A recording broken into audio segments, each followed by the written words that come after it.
Hello students, welcome to my YouTube channel learn logically with Deepak sir. आज की math के class में सभी नाइन्थ क्लास के बच्चों का स्वागत है।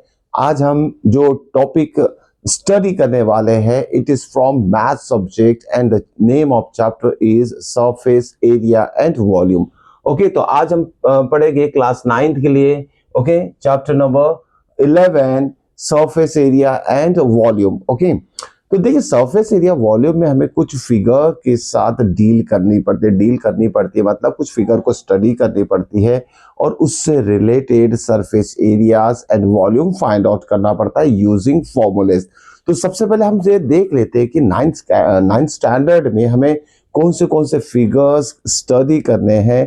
तो इसमें आएगा सबसे पहले कोन। ओके, तो सबसे पहले हम क्या स्टडी करेंगे? कोन स्टडी करेंगे। Then second one is sphere. Okay, तो ये दो जो फिगर्स है इससे रिलेटेड क्वेश्चन नाइन्थ क्लास में होने जा रहे हैं, क्योंकि last year previous year 8th standard में आपने क्यूबॉइड और सिलेंडर से रिलेटेड सारे क्वेश्चंस कर चुके हैं। नाइन्थ क्लास में कोन और स्पीयर से रिलेटेड क्वेश्चन करोगे और 10th स्टैंडर्ड में इन दोनों का कॉम्बिनेशन का जो भी क्वेश्चन रिलेटेड रहेगा वो आप करोगे। तो ये टॉपिक जो है बहुत इंपॉर्टेंट है रिगार्डिंग 10th स्टैंडर्ड और 9th स्टैंडर्ड भी। इस टॉपिक से आपको सारे कैलकुलेशंस बहुत अच्छी तरीके से ध्यान देके करने हैं, कोई भी मिस्टेक ना हो, ताकि 10th क्लास में जब ये टॉपिक आएगा तो वो आपके लिए आसान हो जाएगा।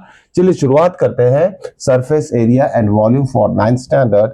देखिए अब इसमें जो मैंने कहा हूं, इसमें जो फर्स्ट फिगर हम स्टडी करने वाले हैं कोन। तो कोन से रिलेटेड सारी इंफॉर्मेशन हम अभी पहले देख लेते हैं कि कोन में क्या क्या इंफॉर्मेशन हमें मिल सकती है। तो देखिए सिंपल सा फिगर बनाएंगे। कोन का एग्जाम्पल क्या होता है? जैसे आइसक्रीम कोन ले लो, ओके, बर्थडे कैप ले लो, ये सारे कोन के एग्जाम्पल्स है। ओके, तो उसका फिगर कैसे रहता है वो ड्रॉ कर लेते हैं। This is a cone. Okay, जिसका बेस जो रहेगा सर्कुलर रहेगा, like a circle. Okay, circle जैसी बेस रहेगा तो सर्कुलर बेस रहेगा तो रेडियस भी रहेगी इसकी। तो इतना पार्ट जो रहेगा ये सेंटर ऑफ द सर्कल कहलाएगा।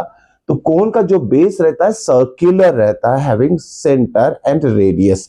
तो यहां से लेके यहां तक पार्ट जो रहेगा इसका रेडियस कहलाएगा। ओके, उसके बाद आता है इस कोन की हाइट, एक्चुअल हाइट। इसमें दो हाइट रहती है, जो एग्जैक्ट वर्टिकल पोजीशन में रहेगी ये इसकी एक्चुअल हाइट शो करेगा। और ये जो आड़ी लाइन गई है this is called as a slant height of a cone, और इस स्लांट हाइट को हम रिप्रेजेंट करेंगे एल से। इस तरीके से हमें 3 यहाँ लाइन सेगमेंट मिली है, एल, एच और आर। और एक चीज याद ध्यान में रखना है आप बच्चों को कि यहाँ जो एक ट्रायंगल फॉर्म हो रहा है, जैसे ये वाला ट्रायंगल फॉर्म हो रहा है और ये वर्टिकल हाइट है परपेंडिकुलर टू कभी भी रेडियस रहेगा तो ये 90 डिग्री एंगल बनेगा। अब इस 90 डिग्री की वजह से ये जो ट्रायंगल फॉर्म हो रहा है ये हो गया राइट एंगल ट्रायंगल। ओके, तो इसमें पाइथागोरस थ्योरम हम अप्लाई कर सकते हैं। अब 90 के अपोजिट जो होता है हाइपोटेनस, तो hypotenuse square is equal to sum of the square of remaining two side, मतलब r square plus h square. अब इस पाइथागोरस थ्योरम का यहाँ यूज क्या है वो देख लेते हैं। अब इसमें 3 टर्म्स आए हैं, एल, आर एंड एच। जब कभी अगर आपको कोई सरफेस एरिया वॉल्यूम अगर निकालना है, अगर इसमें से कोई टर्म एब्सेंट है, ओके, 2 वैल्यू दी है और एल एब्सेंट है, मान लीजिए सी एस से निकालना है कोन का, तो इस पाइथागोरस थ्योरम का यूज करके आप एल की वैल्यू निकाल सकते हैं। तो अदर 2 टर्म्स दिए, जैसे एल और आर दिया तो एच निकाल सकते हैं। इसका यूज ये है। ओके, तो अब देखते हैं फॉर्मूले जो कौन से रिलेटेड है। तो पहला फॉर्मूला लिखेंगे हम यहाँ। सबसे पहले आएगा सी एस ए। सी एस ए का मतलब होता है कर्व सरफेस एरिया। किसका? कोन का निकाल रहे हैं, कर्व सरफेस एरिया। तो सी एस ए ऑफ कोन क्या होता है? 2 पाई पाई आर एल होता है। Pi r l is the formula for C S A of cone. तो ये चीज आपको अच्छे से लर्न कर लेनी है। कर्व सरफेस एरिया ऑफ कोन क्या होता है? Pi r l. अब उसके बाद क्या आएगा इसका? Part number 2। पार्ट 2 में क्या लिखेंगे हम? Total surface area. तो curve surface area pi r l. अब ये कर्व सरफेस होता क्या वो भी समझ लीजिए।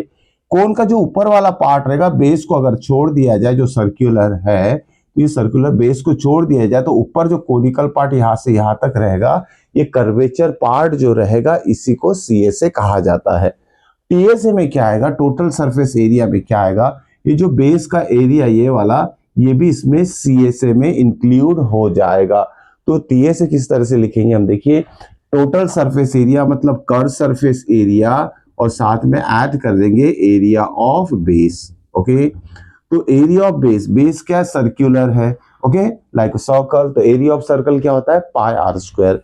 तो टोटल सरफेस एरिया क्या होगा, सी ए से जो ऑलरेडी लिख चुके हैं हम, pi r l plus area of base मतलब सर्कल का एरिया क्या होगा पाई आर स्क्वायर। अब देखिए इसमें से कुछ टर्म कॉमन निकलता पाई आर और पाई आर, तो पाई आर को बाहर निकाल लेते हैं कॉमन और ब्रैकेट में रहेगा ये एल प्लस आर स्क्वायर में से एक आर बाहर आ गया तो एक आर अंदर रहेगा। So this is the formula for total surface area of cone. Okay, तो याद रखिए ट्रिक है याद रखने की किस तरीके से आप टीए से निकाल सकते हैं किसी भी कोन का। ठीक है, अब आता है वॉल्यूम की बारी। वॉल्यूम ऑफ कोन को लिखा जाता है 1/3 okay pi are square H. Okay, तो आपको 1/3 याद रखना है। वॉल्यूम ऑफ कोन मतलब area of base into height. Area of base क्या है सर्कल का pi are square. Okay, area of base into height क्या है एच है, दोनों को मल्टीप्लाई कर दीजिए तो pi are square into h क्या हो जाएगा और साथ में 1/3, तो 1/3 pi are square h is the volume of cone हो जाएगा। तो ये सारी इंफॉर्मेशन थी कोन के बारे में। अब नेक्स्ट फिगर देखते हैं जो हम इस चैप्टर में स्टडी करने वाले हैं। So next part is sphere. Okay, तो देखिए स्फीयर मतलब उसके एग्जांपल हमें पता है, कोई भी एक बॉल ले लेते हैं। ओके, बॉल स्फेरिकल शेप में रहता है लेकिन हॉलो रहता है, लेकिन हमें स्फीयर से मतलब है एक गोला टाइप होना चाहिए परफेक्ट स्फीयर। ओके, तो देखिए स्फीयर का एक फिगर बना लेते हैं सबसे पहले।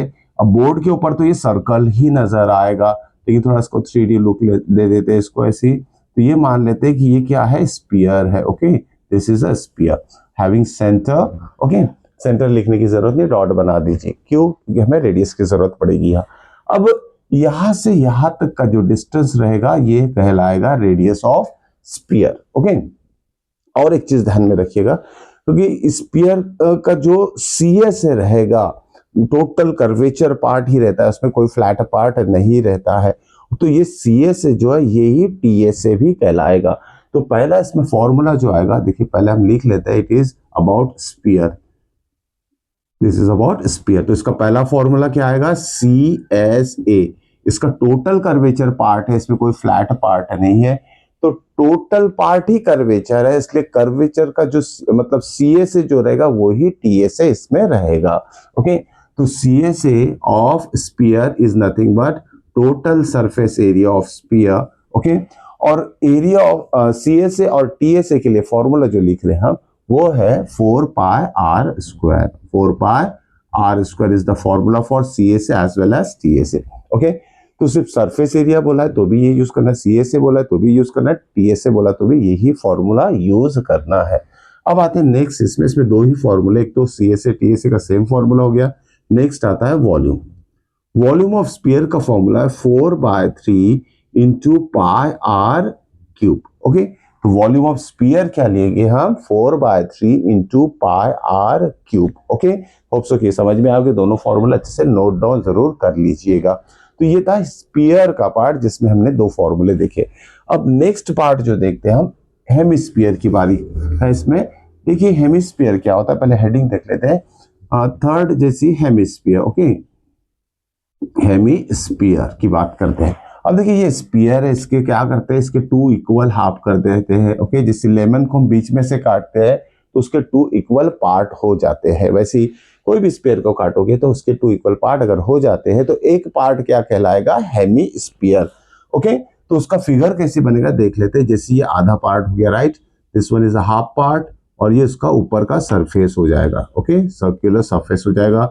अब ऊपर से देखेंगे तो एग्जैक्टली वो सर्कुलर पार्ट में दिखेगा। ऊपर से जब आप इसे देखोगे तो इस तरह का वो सर्कुलर पार्ट उसका ऊपर वाला नजर आएगा, और ये रिमेनिंग पार्ट जो रहेगा ये कर्वेचर पार्ट रहेगा। तो इसी को हम CSA ऑफ हेमिस्फीयर बोलेगी, कर्वेचर पार्ट को, और टोटल सरफेस एरिया अगर लगाते हैं तो ये ऊपर वाला पार्ट भी उसमें जोड़ देंगे। ओके, तो अब आते हैं इसके फॉर्मूलेस लिखने की बारी। तो पहला फॉर्मूला होगा इसमें CSA ऑफ व्हाट हेमिस्फीयर। अब देखो ये हेमिस्फीयर है तो यहां से लेके इसका सेंटर जो यहां रहेगा ये रेडियस कहलाएगा। और एक चीज इसमें ध्यान में रखिएगा, कभी कभी बाय चांस एक कंफ्यूज करने वाले क्वेश्चन में height of hemisphere word use किए जाते हैं। फिर से एक बार रिपीट करूंगा, हाइट ऑफ हेमिस्फीयर। अब देखिए हाइट ऑफ हेमिस्फीयर कहां से कहां तक होगी, ये सेंटर से लेके यहां तक नीचे तक हाइट हो जाएगी, ओके, हेमिस्फीयर की। लेकिन ये क्या है, ये हाइट है हेमिस्फीयर की h, लेकिन h इज नथिंग बट ये तो रेडियस हो गया। तो जो भी हाइट ऑफ हेमिस्फीयर रहेगा कभी भी याद में रखना, height of hemisphere is nothing but its radius, okay. तो h is equal to r रहेगा। चलिए CSA का फॉर्मूला लिखते हैं। अब इसका जो CSA था, CSA ऑफ स्फीयर क्या था, CSA ऑफ स्फीयर क्या था, 4 पाई r स्क्वायर। इसको कर दिए आधा, ये जो CSA था इसको आधा कर लिए तो ये भी क्या हो जाएगा, हाफ हो जाएगा। तो 4 पाई r स्क्वायर का हो जाएगा 2 पाई r square. It is the formula for CSA of hemisphere. अब आते हैं उसका TSA, हेमिस्फीयर का TSA निकालते हैं। This is what hemisphere. तो पार्ट नंबर बी में लिखते हैं टोटल सरफेस एरिया। अब देखिए हमने कहा था कि स्फीयर में CSA is equal to TSA रहता, लेकिन हेमिस्फीयर में ये नहीं होगा। CSA मतलब इतना कर्वेचर पार्ट की बात करें, ये कर्वेचर पार्ट की बात करें, ओके। तो TSA में क्या आएगा, ये ऊपर का जो सरफेस रहेगा जो सर्कुलर रहेगा वो भी CSA में ऐड हो जाएगा, CSA में ऐड हो जाएगा। That gives the total surface area. Total surface area क्या होगा हेमिस्फीयर का, this CSA plus area of this top circular part. तो ये लिखेंगे हम CSA plus area of top लिख लेते हैं समझने के लिए। तो CSA क्या है, 2 पाई r स्क्वायर प्लस टॉप क्या है, सर्कुलर है तो एरिया ऑफ सर्कल क्या रहता है, पाई r स्क्वायर। तो 2 पाई r स्क्वायर प्लस 1 पाई r स्क्वायर मिलके क्या होगा, 3 पाई r square is the total surface area for hemisphere. हम इस तरीके से ये फॉर्मूला लिख सकते हैं, तो ध्यान दीजिएगा। अब आता है वॉल्यूम की बारी, वॉल्यूम ऑफ हेमिस्फीयर। फिर से हमें पता है स्फीयर जो है इसका वॉल्यूम क्या था, 4/3 इंटू पाई आर क्यूब था, right, 4/3 into pi r cube. अब ये जो है स्फीयर्स के 2 इक्वल पार्ट हुए तो वॉल्यूम भी 2 इक्वल पार्ट में डिवाइड हो जाएगा, मतलब आधा हो जाएगा। एक हेमिस्फीयर का वॉल्यूम कंप्लीट स्फीयर से आधा हो जाता है। तो देखिए हम लिखेंगे यहाँ volume of hemisphere is equal to half into volume of sphere, okay. तो क्या हो जाएगा, 1/2 इंटू वॉल्यूम ऑफ स्फीयर क्या रहता है, 4/3 पाई आर क्यूब। तो देखिए 2 1 सा 2 2 सा, तो फॉर्मूला क्या बन रहा है वॉल्यूम ऑफ हेमिस्फीयर के लिए, 2/3 into pi r cube, okay. तो इस तरीके से ये फॉर्मूलेस आपको याद में रखने हैं, लर्न नहीं करने हैं, किस तरीके से डिराइव किए जाते हैं फॉर्मूलेस, ओके। तो ये थे सारे फॉर्मूलेस। अब आते हैं एक्सरसाइज के ऊपर, ठीक है। अब देखते हैं एक्सरसाइज में क्वेश्चंस क्या दिए हैं और ये फॉर्मूलेस उसमें अप्लाई कैसे करेंगे। चलिए क्वेश्चन नंबर 1 फ्रॉम एक्सरसाइज 11.1 देखते हैं क्या दिया है। क्वेश्चन समझते हैं, उसका सॉल्यूशन निकालते हैं। The diameter of base of, question 1, the diameter of base of a cone is 10.5 centimetre. कोई कोन है, ध्यान में रखिएगा, फिगर को अंडरलाइन कर दीजिए, कौन सी फिगर की बात कर रहे हैं, कोन की बात कर रहे हैं। And slant height and its slant height is 10 centimetre, ठीक है। कोई कोन है, उसका जो डायमीटर है, डायमीटर 10.5 सेंटीमीटर दिया है और स्लांट हाइट की जो लेंथ है 10 सेंटीमीटर दिया है। Find the CSA of cone, find CSA यानी कर्व सरफेस एरिया ऑफ कोन हमें निकालना है, ठीक है। कोन बना लेते हैं, this is simple figure, this is a cone, right, okay. तो ये कोन हो गया है। तो इस कोन का जो जो चीजें दी है हम इसको निकाल लेते हैं, लिख लेते हैं। This is the height, this is the radius, okay. तो यहाँ क्या दिया है, डायमीटर। सॉल्यूशन लिखते हैं इसका। डायमीटर की वैल्यू कितना दिया, diameter is represented by D, it is 10.5 centimetre. अब देखिए डायमीटर क्या होता है, it is always twice of radius. मतलब रेडियस क्या रहेगा, हाफ ऑफ द डायमीटर। किसी भी सर्कल में रेडियस क्या रहेगा, डायमीटर का हाफ। ये डायमीटर हो गया, ये सेंटर हो गया, ये R और R मिलके 2R is equal to diameter, so R is equal to D/2 होता है। तो r डायरेक्टली हम लिखेंगे d/2 मतलब 10.5/2 सेंटीमीटर, ये radius of base of the cone हो जाएगा। ठीक है, सॉरी ये सर्कल बेस की बात कर रहे हैं। ठीक है, तो ओके। उसके बाद क्या दिया, स्लांट हाइट दिया। स्लांट हाइट कितना है, 10 centimetre. 10 centimetre is the slant height, मतलब ये वाली लाइन जो स्लांट हाइट वो दिया है 10 सेंटीमीटर। और रेडियस हमें पता है यहाँ से r इज इक्वल टू ये आ गया है रेडियस। ओके, अब हमें निकालना है सी एस ए। अब फॉर्मूला लिखे, therefore curve surface area of cone, तो ब्रैकेट में लिख लेते कोन, सी एस ए ऑफ कोन क्या होता है, pi into r into l. चलिए फॉर्मूला लिख लिया हमने। अब वैल्यू सब्स्टिट्यूट करेंगे, तो यहाँ एक चीज ध्यान में रखिएगा, पाई की वैल्यू अगर दी है कि पाई इज इक्वल टू 3.14 नहीं दी, तो पाई की वैल्यू कभी भी आपको कितना यूज करना है, pi is always use as 22/7 use करना है। ओके, तो इसके अलावा कुछ और वैल्यू दे सकते हैं पाई की 3.14, अगर वो नहीं दिया है तो पाई की वैल्यू 22/7 ही लेना है, नहीं भी दिया है तो लेना है। ओके, तो पाई की वैल्यू यहां सब्स्टिट्यूट करते हैं, पाई इज 22/7 इंटू रेडियस कितना है 10.5/2, लिख लेते हैं 10.5 divided by 2 into slant height कितना है 10 है, तो 10 को लिख लेते हैं। अब कैलकुलेशन की बारी, यही चीज आपको सीखना है, कैलकुलेशन किस तरीके से किया जाता है। हमें पता है कि मल्टीप्लीकेशन सब बच्चों को आता है, डायरेक्ट मल्टीप्लाई करते हैं, लेकिन क्वेश्चन को बढ़ाते हैं। मल्टीप्लाई करना मतलब नंबर बढ़ जाएगा। ओके, तो देखिए नंबर को आसान बनाना है, तो यहाँ देखिए 2 1 2 11 सब, देखिए बच्चों ने क्या किए रहते, 2 1 2 5 10 किए रहते। ओके, लेकिन मैंने सिर्फ 22 से कैंसिल किया इस 2 को, तो देखिए आगे देखते हैं, ये 11 हो जाएगा। अब देखो 10 इंटू 10.5 या 0.5 है, ध्यान में रखना कभी भी किसी भी नंबर को अगर 10 से मल्टीप्लाई करते हैं और डेसिमल आफ्टर 1 डिजिट है, तो इसका आंसर, ये डेसिमल इधर शिफ्ट हो जाता है, यानी 1.0 हो जाएगा। 1.0 मतलब 1 ही आएगा, यानी 10 से मल्टीप्लाई करने पे डेसिमल राइट में शिफ्ट होता है, ये चीज ध्यान में रखिए।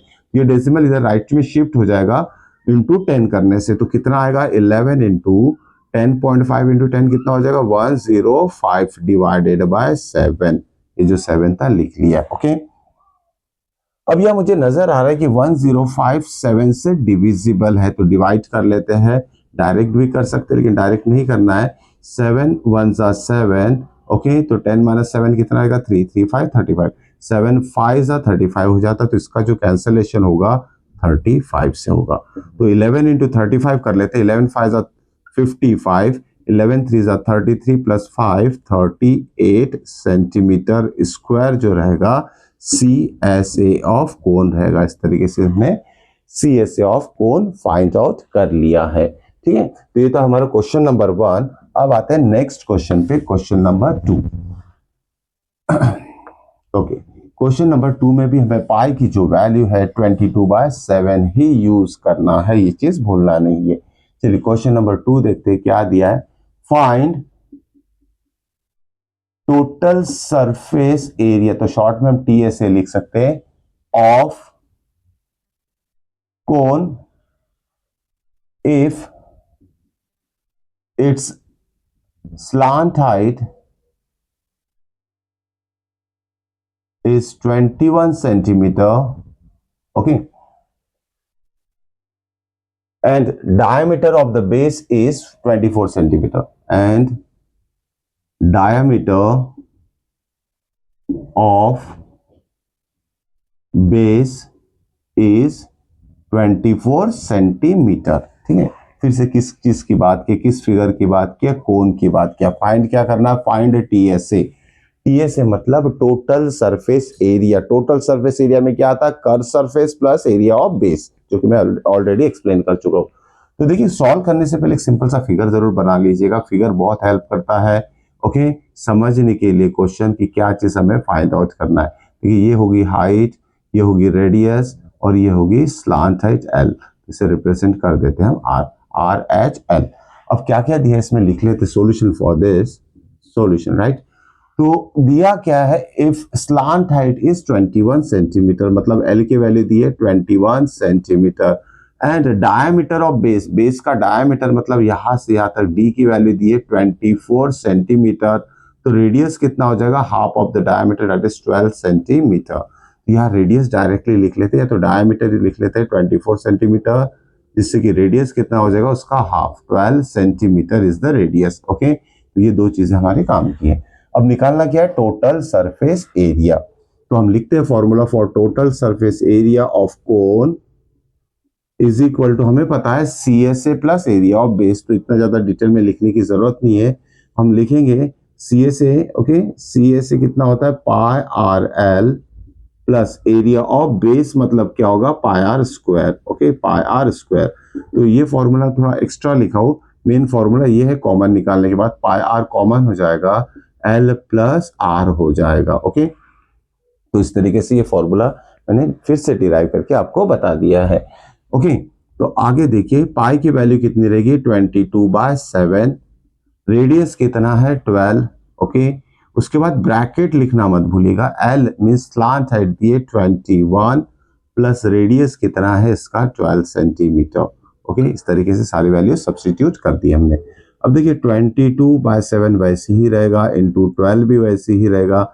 सिंपल है, पहले ब्रैकेट सॉल्व करना है आपको, कभी भी ध्यान में रखिएगा। ये कैंसलेशन करते हैं बच्चे लोग, लेकिन ये गलती नहीं करना है, ये कैंसलेशन नहीं होगा, पहले आपको ब्रैकेट सॉल्व करना है, चाहे plus row, minus row, into row, divide row, fraction row, सबसे पहले ब्रैकेट को सॉल्व किया जाता है।